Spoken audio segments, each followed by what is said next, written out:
Halo, selamat datang bertemu kembali dengan saya Elan Histaju Hayude. Di sini saya akan membuat sebuah program lagi, sebuah program dengan menggunakan bahasa C++, program untuk menghitung zakat, zakat perniagaan. Ada baiknya sebelum Anda uh, mengikuti tutorial saya kali ini, ada baiknya Anda untuk mengikuti tutorial saya sebelumnya untuk memulai dengan bahasa C++. Oke, langsung saja di sini saya akan membuka Microsoft Visual Studio saya. Nah, seperti itu. Lalu kita seperti biasa kita akan membuat sebuah project baru, sebuah project Win32 console application yang berada pada uh, Visual C++, pilihan Visual C++. Kita namakan zakat niaga seperti ya itu. Lalu kita klik OK. Jika muncul jendela seperti ini, kita next saja, lalu kita centang empty project, lalu kita klik finish. Oke, di sini kita sudah membuat sebuah project baru. Tapi yang perlu Anda lakukan sekali lagi adalah membuat file C++, yaitu kita pilih di source file. Pertama-tama buka Solution Explorer, pilih source file, lalu klik kanan, lalu add new item. Kita buat file baru di sini. Saya akan namakan file ini adalah file main.cpp atau main saja, sebenarnya tidak masalah. Oke, kita sudah memiliki sebuah file kosong. Nah, di sini kita akan kita akan memasukkan kode-kode C++ kita yang nantinya akan terbentuk sebuah program untuk melakukan penghitungan zakat.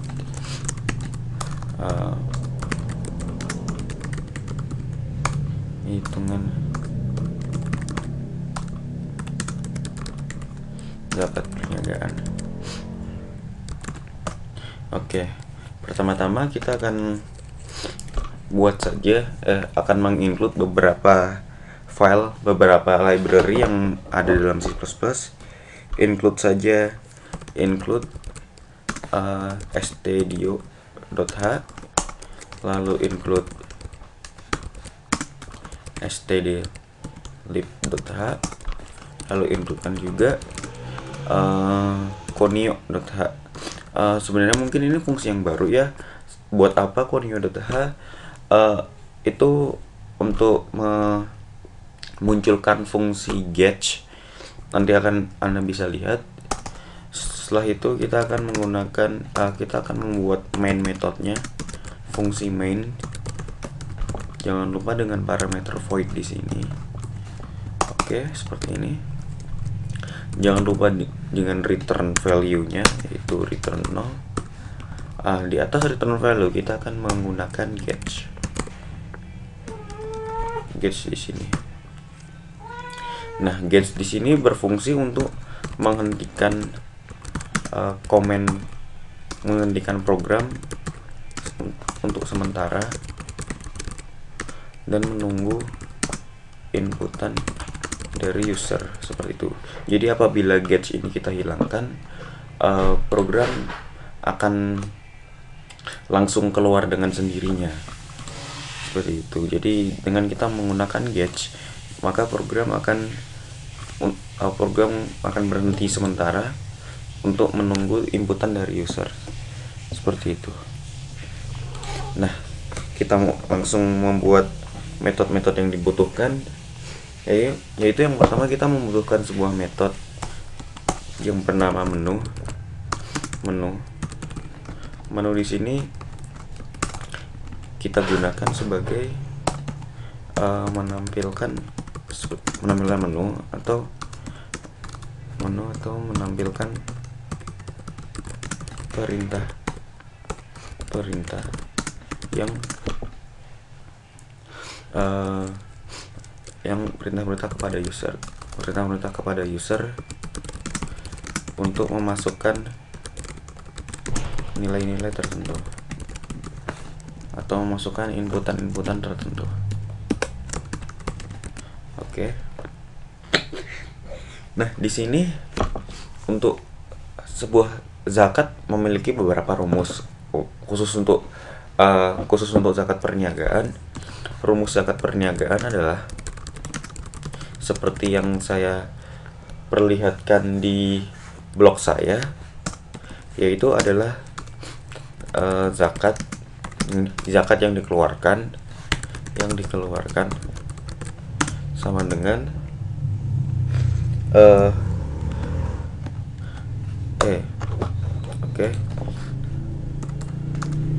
zakat yang dikeluarkan yaitu modal yang dimiliki ditambah dengan keuntung, lalu ditambah dengan piutang yang dimiliki, lalu dikurangin dengan jumlah hutang yang dimiliki dan jumlah kerugian yang dimiliki oleh usaha tersebut, lalu dikalikan dengan 2,5%, seperti itu. Jadi zakat untuk rumus kita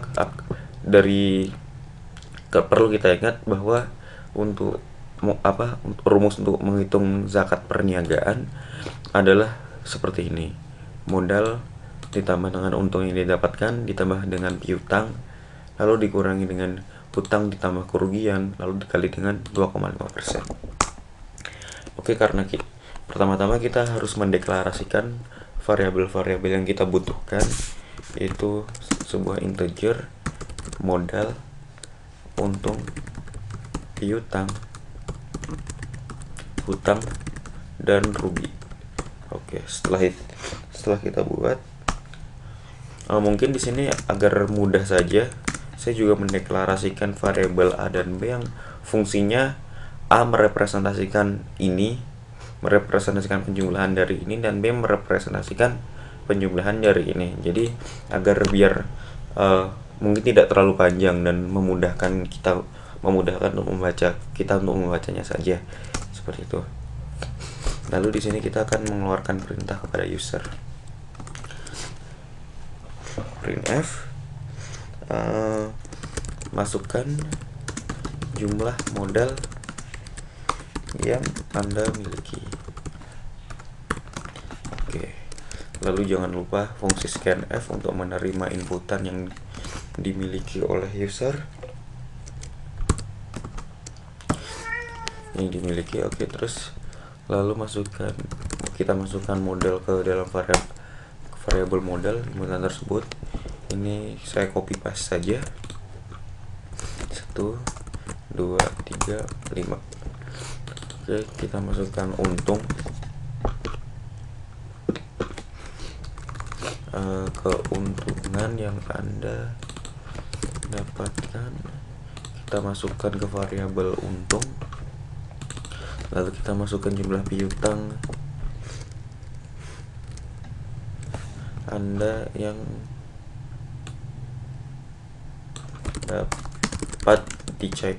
dapat Anda cairkan.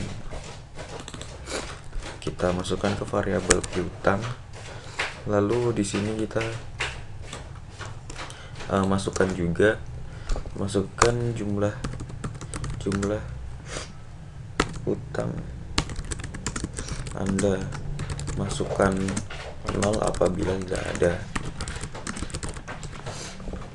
Oke, kita masukkan ke variabel hutang, lalu masukkan jumlah kerugian yang Anda miliki, yang Anda mungkin derita ya. Lalu masukkan 0 apabila tidak ada. Oke, seperti itu. Lalu jangan lupa di sini kita masukkan ke variabel rugi. Nah, di sini kita variabel A kita jumlahkan saja, itu modal ditambah untung ditambah piutang. Nah, seperti itu. Lalu variabel B kita tambahkan juga hutang ditambah rugi. Nah, oke,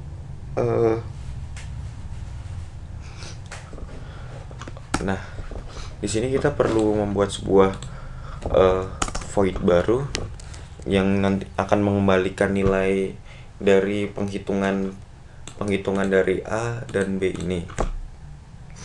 Kita buat saja fungsi baru yang bernama yang mengembalikan nilai berupa integer yang bernama hitung pajak, yang memiliki parameter A dan B. Ini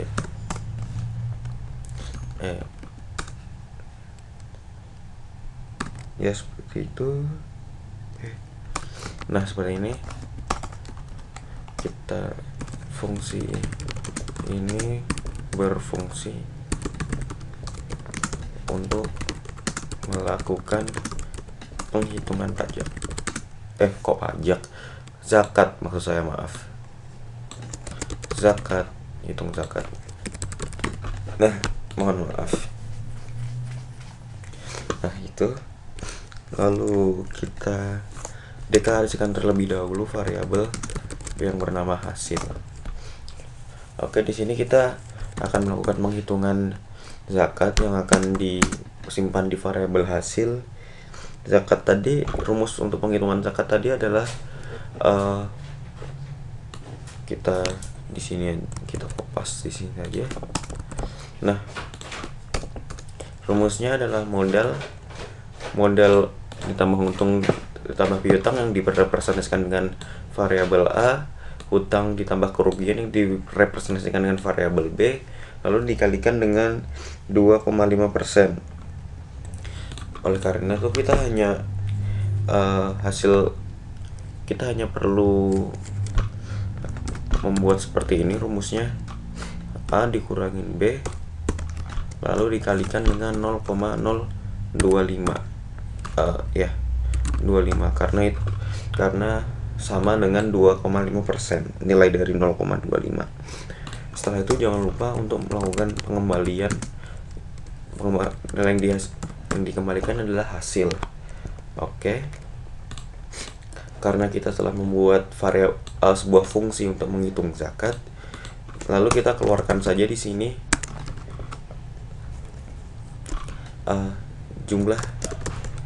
jumlah zakat yang perlu Anda keluarkan adalah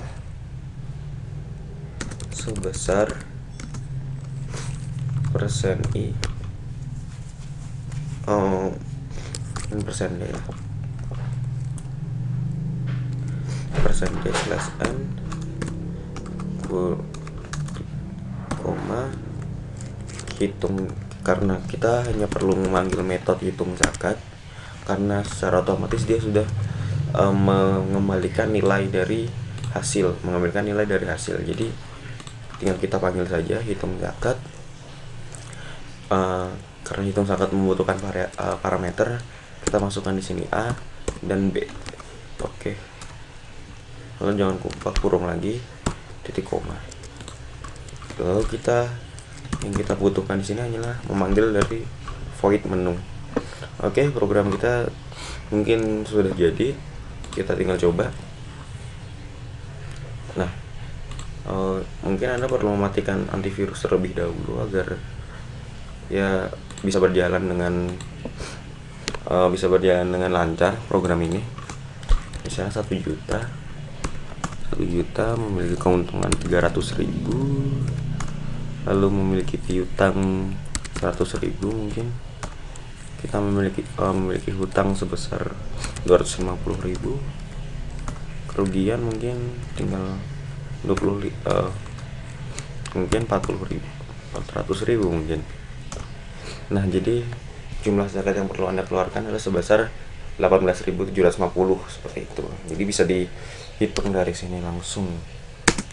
Oke, di situ kita sudah, tapi mungkin program akan langsung keluar dan tidak memberikan kesempatan sekali lagi atau berulang-ulang apabila apabila user user ingin menginputkan nilai lagi dan lagi seperti itu. Nah, untuk mengatasi hal tersebut, kita di sini buat fungsi baru lagi yang mengembalikan nilai boolean yang bernama continue. Berfungsi ini berfungsi untuk menanyakan kepada user apakah ingin melanjutkan program atau tidak. Nah, fungsi ini cukup sederhana. Jadi kita deklarasikan dulu variabel char, nilainya variabel char yang bernama in. Lalu kita lakukan sebuah cetak perintah di sini. Cetak perintah di sini apakah Anda ingin melanjutkan. Ketik Y untuk iya atau N untuk tidak. Nah, mungkin ini lebih besar saja, huruf besar.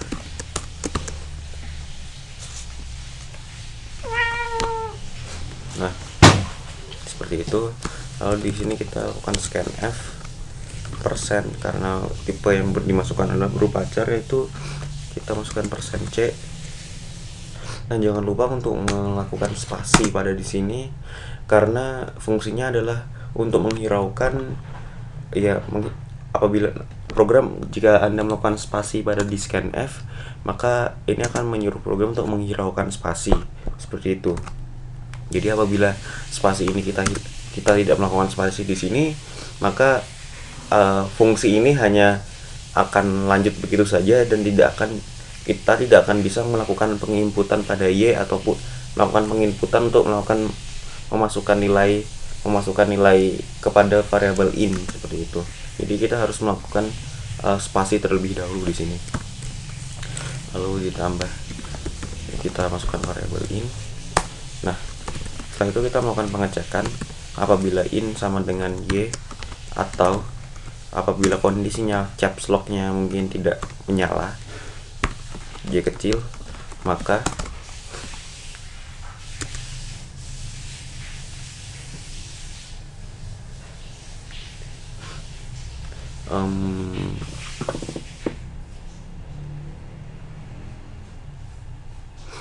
entah mengapa ini error ya.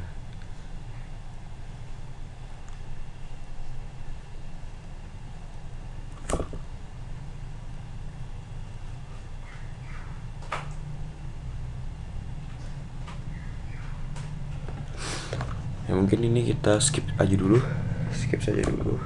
Yang jelas kita akan melakukan return true apabila user mengetikkan inputan yang benar, yaitu in sama dengan Y, ataupun melakukan yes.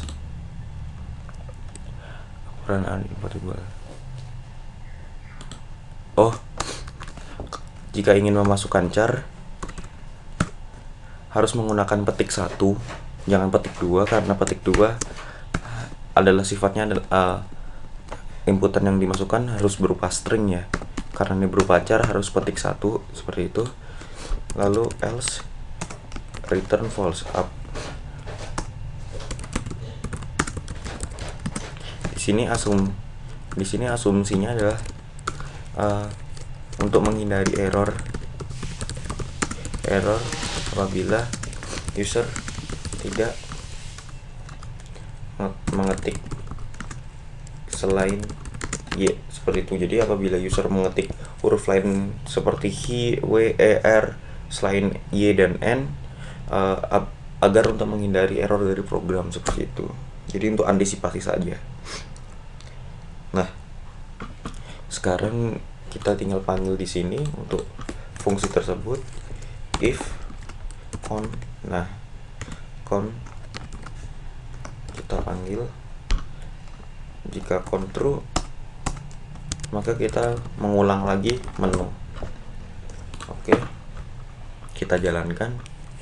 Nah, jumlah model misalnya mungkin kita asal masuk dulu saja 1, 2, 3, 4, 5. Nah, di sini kita tinggal lanjut atau tidak. Jika saya ketik Y, enter, program akan melanjutkan lagi. Program akan melanjutkan untuk meminta kita memasukkan hal-hal yang kita ingin, nilai yang kita inginkan lagi, misalnya 5, 6, 7, 8. Nah, seperti itu. Program akan menanyakan lagi setiap kali berakhir, seperti itu. Apabila kita masukkan N, kita enter sekali lagi, program akan keluar. Oke, mungkin itu saja yang bisa saya sampaikan pada tutorial kali ini.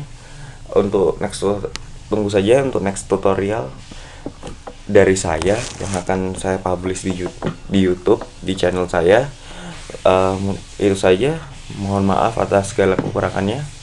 Selamat pagi, selamat siang, atau selamat malam dimanapun Anda berada. Terima kasih.